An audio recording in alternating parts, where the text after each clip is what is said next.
Okay, that's good. You want me looking at the camera? Greetings, Mureen. This is Galactic Clyde. It's good to see you Hi. in your very busy schedule. I know you have a very busy schedule because I can see you have some patients waiting for you. And so we're just taking a little time out just to do an interview, ask you a few questions about your work and your objectives and what you've been doing so far in London, at the Maat Centre and other places in Britain. So, Mureen, meet Mureen, everybody. Mureen came all the way from Jamaica with a whole lot of herbs and doing her work here in London. What I want to ask you, Mureen, in terms of your work that you're doing with the herbs, how is it for you coming to London and your experience? Coming to London, I'll say it has been a learning lesson for me. I have had to readjust my point of view. I mean, yes, you might have made statistics that speaks about how alarming the level of diseases, these lifestyle diseases are. But until you're actually here and you meet the people and you hear their cry, because it's not that they're just sick, but they know they're sick and they've been going to conventional medicine for a while and there is no help. Right. Yes. And many of them will give you the report that they know of persons who are young and the persons who have died young and persons who are young and are still suffering. So, it is something that comes home so forcibly to me. Okay. Because one of the things that you experience here is you experience the spirit of a people that have been so, I'm going to say, psychologically suppressed. And they have been suppressed physically, mentally. They are disorientated, disassociated spiritually. Yes. And they know they are sick physically, and many of them it has a psychological impact, but they don't know about that part. But all they know in their body, they can feel the elements, the signs, the symptoms of disease in their body. And for them, there is just no hope. Okay. Because they have seen others who have fallen, who have died before them. And they can tell that if something doesn't come in and make a change, that they are going to be next. And the good thing is that there are many herbalists here in England, and that's what I like. There are many herbalists. I've met a lot of herbalists here. Okay. And so there are many persons here, but I think maybe just coming from outside and maybe able to express things a little differently has probably warmed the hearts and given comfort to many of the persons that are here. Well, you tapped into my next question, because what makes you special? Yes, there's many herbs and herbalists here, both men and women, and I know some of them. But what I see make you stand out, you're not just an herbalist or into herbalism, but you are actually very intuitive working with the herbs, or what you would call discernment of spirit. So can we talk a little about your discerning abilities and how you work with the plants? I like to talk about my first experience in actually hearing or communicating with plants, because one of my beliefs about plants is that plants and human, we are supposed to be living in a symbiotic relationship. It's an ecosystem, and man is just a part of a bigger ecosystem. Yes. Right? Okay. So in the same way, you see, let's look at a fish in the sea. And the fish might eat other things in the sea for sustenance, and it might give off its feces and other body elements that it gives off that feeds and nourishes his system and keeps it friendly for him to survive. Man also lives in that kind of an ecosystem. So we're supposed to be friendly to it, where we're supposed to be eating right, and also ensuring that we're not polluting the atmosphere, we're not destroying our environment. We need to learn to appreciate that everything around us that the Creator gave us is alive, because the Creator is life and he doesn't really exist or dwell very well where there is depth. What has happened to us is that we have become so comfortable living, you know, like in this concrete jungle. So we have lost the essence of things around us that actually creates life and give life. You have something like the water, and you have the World Health Organization says twice yearly 60% of the world's population is being poisoned by the water that it drinks. Okay. So we have killed the water, we have poisoned it,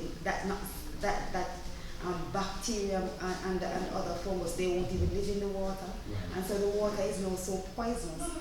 But it is now being fed to man. This lifeless water is now being fed to man. Right. And of course it poisons man. Okay. And when you look, so that's one aspect. But one of the aspects that I like, that I know a lot of persons do not pay attention to. I was lying in my bed the other day and I said, boy, you know, when I compare, say Africa, because I'm passionate about going back to Africa. Yes. And when you look at the vast lands of Africa, and the fact that a lot of the Western lifestyle is being forced upon the people of Africa, you know, I laid in my bed and I actually shuddered when I thought of it. Because so even something as simple, you know, as a paved roadway, right, yes, we can accept the fact that the earth is alive, right? Yes. And the fact that other elements, other like microorganisms, ants and all of those other creatures, worms and so live in the earth, is their ecosystem, but even the earth itself has life in it. Because you can actually take up a little bit of the mud out of the earth and put it on the skin, and it will actually give life to you. You know, persons who believe in the Bible would remember the story where the Savior actually took some mud and put it over the eyes of a man that was blind, and he was actually able to see. So that the earth itself has life. But what happens is that we have covered the earth with concrete, which is dead. So what happens, you know, when we walk on the natural earth, the earth is supposed to absorb even our very vibration. And it is supposed to cushion it so that our entire nervous system is supported. But no, all we walk on is concrete, which is solid. So each step you make sends back the shock and the vibration into your system. So your system has to be earthing, it has to be absorbing all of that vibration, destroying and weakening your nervous system and your spinal cord. So when we really look at how we have destroyed our atmosphere, in our quest to create a world, I'll say not even a cave-like world, but it's an inhuman world, because I believe that the Creator created in His wisdom. The man that He made, He knew what was the best environment for man. I don't think that there was a shortage of knowledge. If we needed concrete, He could have created concrete. Okay. Well, let's get back to your intuitive side. How you get started in terms of your connection with the plants and realizing the error and able to make a change from that and stand out as what you're doing with the earth. I'll say that I grew up as a Maroon. Yes. Okay. Right. So my grandmother was a herbalist. See. And I grew up very ill, very sickly. So I had to spend a lot of time reaping herbs. Okay. So I learned herbs and I became friendly with herbs, respecting, appreciating the value, the benefits of herbs. Okay. I'll tell you, as a teenager though, I admired science and thought that I would have been a great scientist. So I went off and studied medicine. But when I came back and I realized that it wasn't healing the people, people were being sentenced to a life of prescription of medication, I realized that it wasn't for me. Yes. And so I really went back. A friend encouraged me, he said, Mureen, go back and study what you like. So I went back and I did a doctor of naturopathy with a concentration in herbal studies. Okay. And that sort of helped me to become awakened to the benefits all world over with herbs. And when I started practicing professionally in Jamaica, I realized that the herbs that I would buy from overseas, they were not having the benefit that astounding result that my grandmother would get Okay. when she would be able to heal persons of cancer and diabetes and high blood But pressure. your grandmother was doing that as well? Yeah, she was Okay. a great healer. Okay. Yeah, man, she was like the town nurse, you know. Okay. So I wasn't getting that result. Okay, so. Yes, persons' pressure and their diabetes was being lowered, but you would have clients on the treatment for months, and I knew something just wasn't right about it. Okay. I decided from then, I guess I went into my spirit and a voice just told me, try Jamaican herbs. Okay. And that was a journey. Okay, so that was the beginning of your journey into that intuitive side and listening to your inner self, or your, what you call discerning spirit, discerning of spirit. I grew up spiritual, I think.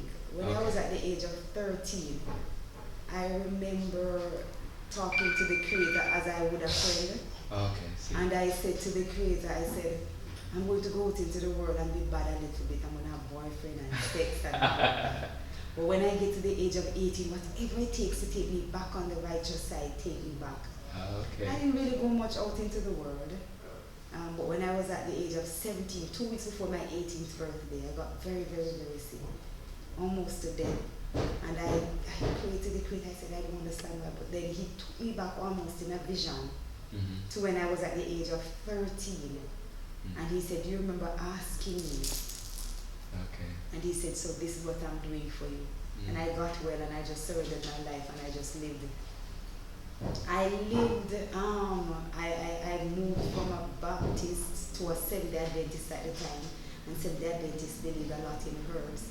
But I was already a vegetarian because a teacher had already told me, that was the best thing to correct my acne. Okay. And so I spent a whole lot more time I guess reading spiritual books at that time and maturing in the spirit. Okay. But my communication now with herbs actually happened after I discovered that the herbs from overseas were not giving me the healing benefits that I needed. And so once I heard in my spirit that I should actually use Jamaican herbs, I had to ask the Father to teach me, because one of the things about records that you're going to find with Jamaican herbs is that most of them, they're going to tell that they're good for cold. Yeah. And that's just not sufficient when it comes on to treating modern illnesses, because the doctors don't call them cold. You understand? Yes, they're going to call it diabetes and prostate inflammation of the prostate. Cancer. Yeah, and cancers and yes, all of okay. those. Yes.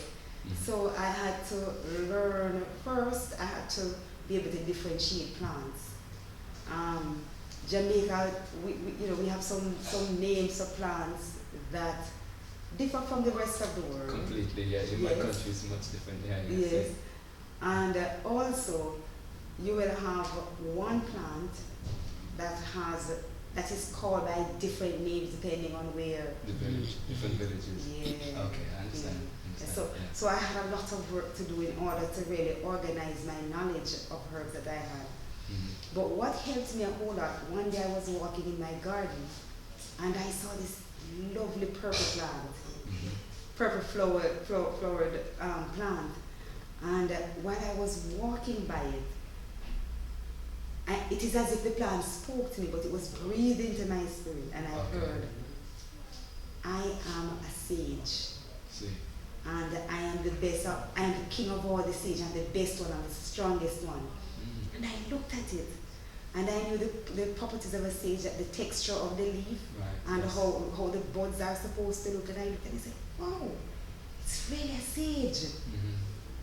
And from then, I'll tell you that I have had that communicable relationship with plants. Okay, so that was really your defining moment then in terms of that connection with the sage. Yeah.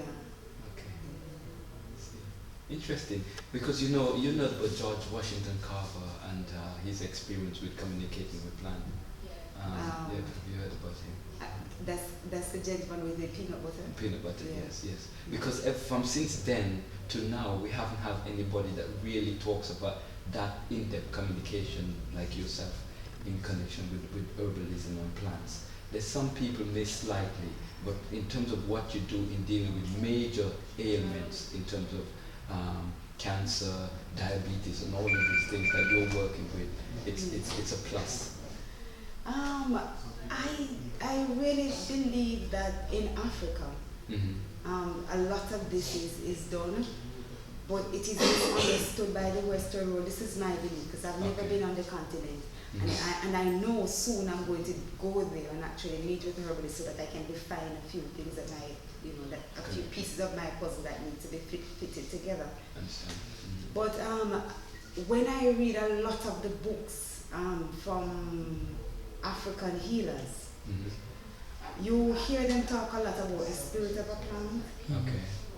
And they talk as if they adore or worship the plant. Okay. And so a lot of Westerners who go there and hear the way in which they react or relate to plants think that they actually worship plants. Okay, I see. But it is my understanding that it's not that they worship the plants, but it is, to them, plants are as much a part of their life as their parents, their children, their friends. So they have a communicable relationship with the plants. Okay. Because I'm sure persons come when I'm in my garden, they'll think that I am crazy or that I worship the plants because I talk to my plants. Yes, exactly. And sometimes I say to them, I hear you. Okay. But of a truth, they resound because, I am sitting here beside the aloe vera and I hear it saying to me, mention, use me as an example. And I talk about the benefits that I have, the healing benefits that I have. Okay. So sometimes of a truth, it's difficult to explain, but if we just learn to appreciate the fact that we are just a part of this universe and allow our souls to be pure. Okay. To be free. Then I see myself almost like a wind. Okay. That my spirit permeates everything that exists around me. See, okay, understand. And also that it is my duty, especially within my spirit, to heal this universe. Okay. So whenever I go and my spirit goes with me, I always think of healing and healing people and persons and even the earth and the plants and all of that. And so as I travel, I feel a lot of that healing energy just leave my body and just go all over. All right. Okay. Wherever people need it. Okay. So it's not only through the herbs that your healing work has been done, you're also doing it through your spirit, connecting with people as well. Yeah. Another thing I want to ask you, because I know your time is very short in terms of how much we can spend in this communication. You talk a lot about the secrets, that you have a lot of secrets about herbs that you would not share because of the aspect of the pharmaceutical world and all of that, and you don't want all that of this thing to be, the knowledge you have to be contaminated. But would you be doing any classes to here in London, because I understand that you'll be coming again, and also a lot of people will be connecting you in Jamaica. I'd see you getting calls from Jamaica while you're here about health conditions. But would you be doing any classes for selected few who wants to actually learn some of your secrets or some important aspect of herbalism that they'd be interested in? I, for one, I'm into herbs. I study herbs. I've been studying it growing up in the Caribbean.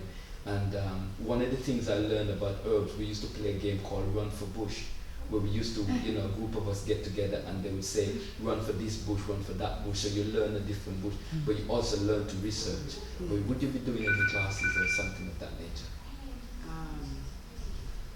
It is a desire of mine, because I definitely know that if as herbalists we do not unite on many planes, intellectually, in terms of information, sharing knowledge, and in terms of our purpose, our goal, we will soon be, what's the word I'm looking for? We'll soon be exiled. Okay, Yeah, Okay. yes, will soon be wiped out because the aim of the pharmaceutical company is not to share power or the stage with herbalists because they cannot be compared. Right, okay. Our truth herbs heals the body. So it doesn't matter what the disease that exists, it will correct it and no money will be made from it. And the pharmaceutical companies depend on big bucks to survive and the power that they get from it. Yeah. So they have no intention of sharing the stage. Well, I write down the pharmaceutical company deal with medical house arrest because really when they give you treatment, you've been treated for life, you're under house arrest with your medication, which is with the herbalist is different. It's a bit of freedom really, and you're able to get your life back and be healed with the herbs. Yes. But, and so as herbalists, we have to learn to unite. so do you have any strategy how some of the ways that you plan to work with that in terms of doing unification, or whether it's going to be doing debates or things like that with herbs or webinars and things like that? We are planning a seminar so we call it a herb fest for December in Jamaica. Okay. We really want that to be an ongoing, a yearly event where we're going to be gathering herbalists from, well, the intent originally was just herbalists from Jamaica. But coming here and meeting all the herbalists here, I am inclined to say that we must extend the invitation to persons here. I'm not sure what the response is going to be yet.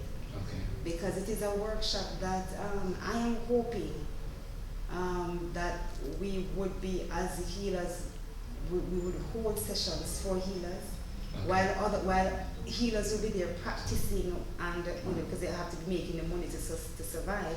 Okay. But we're going to be holding sessions where healers really sit and rap and sort of define their art or clarify, because there has to be some amount of classification in terms of healers. Yes. You have healers with a different art. Those who are, I would say, I'm thinking in my mind we're going to have classify those who have a greater level of medical knowledge versus those who have a greater level of herbal knowledge. Okay. Because our truth, intuitive as well. Yes, and then those who are intuitive. Yes. Okay. So it's going to have to be divided on different planes because we all have our different roles to play, and one cannot exist without the other, because the one who spent 5 or 7 years in the medical school, he might be strong in terms of the anatomy, the human body.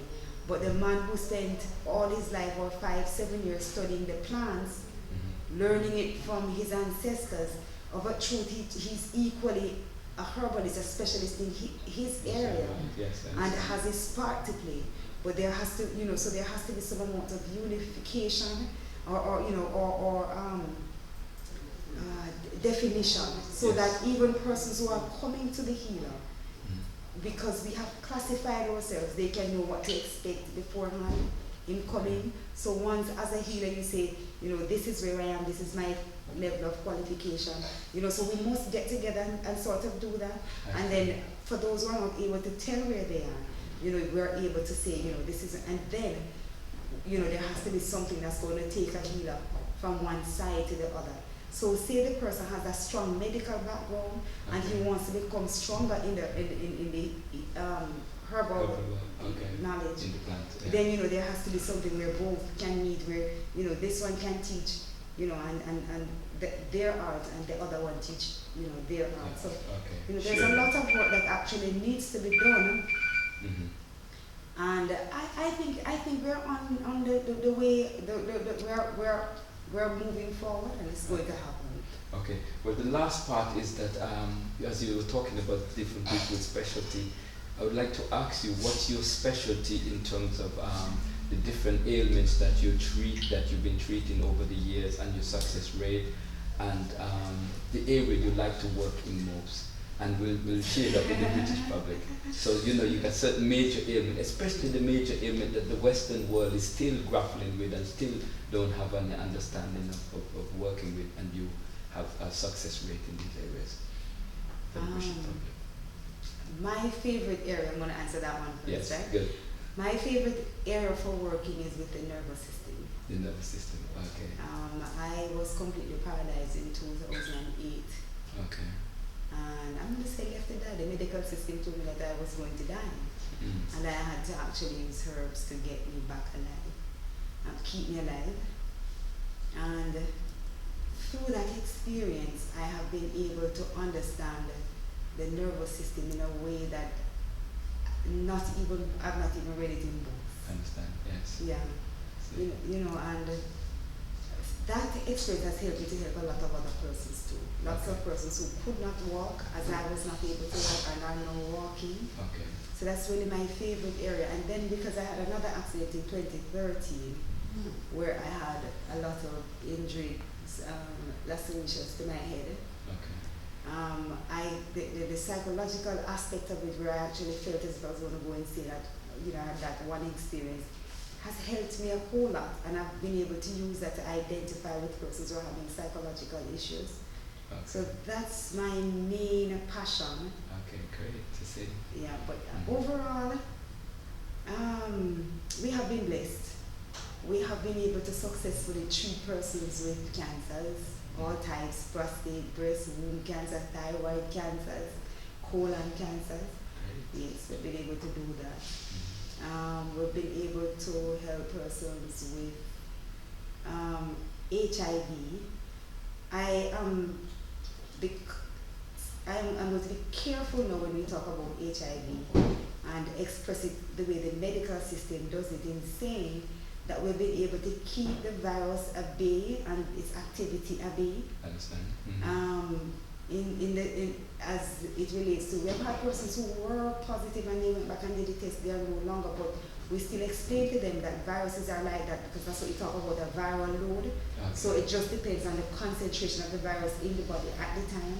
So it's not really fair to say that a person is free of the virus. Okay, understand. Suppressive, so they call it suppressive. Yes. Okay. So their immune system is able to suppress the activity of the virus. We have been able to help persons with diabetes and high blood pressure, fibroids. That fibroids is one of my favorite too, because when you think of the womb and the fact that every 2 minutes there's a woman that is doing something related to either surgery, every 2 minutes a surgery relating to the womb is being done, either a hysterectomy, a myomectomy, one for fibroids or to remove fibroids, or something is being done. So you're looking at a large number of women, and the greater percentage, of course, is among black women. But when you think of the womb and the importance of the womb, of a woman's womb, especially a black woman's womb, it is something that I am very, very passionate about. Yeah, and we've had excellent successes in those areas. There's a story that I like to tell about a young man. One day I was in the office in Kingston, and before I got to Kingston, on my way I was in St. Ann and my phone rang, and an elderly lady answered the phone. She said, "Miss Minto, the doctors want to cut off my son's foot. Can you help him?" Okay. And I said, "I think so." She said, "He had an accident and they said the foot is poisoned, they're going to cut it off, and he's a drummer, I don't want him to lose his foot." And he's a young 21-year-old boy. So she said, "All right, can I take him to your office today?" I said, "Yes, man, take him." She said, "His uncle is going to accompany him." I said, "That's okay." When I got into the office in Kingston, of course, one of the first clients was that young man with his own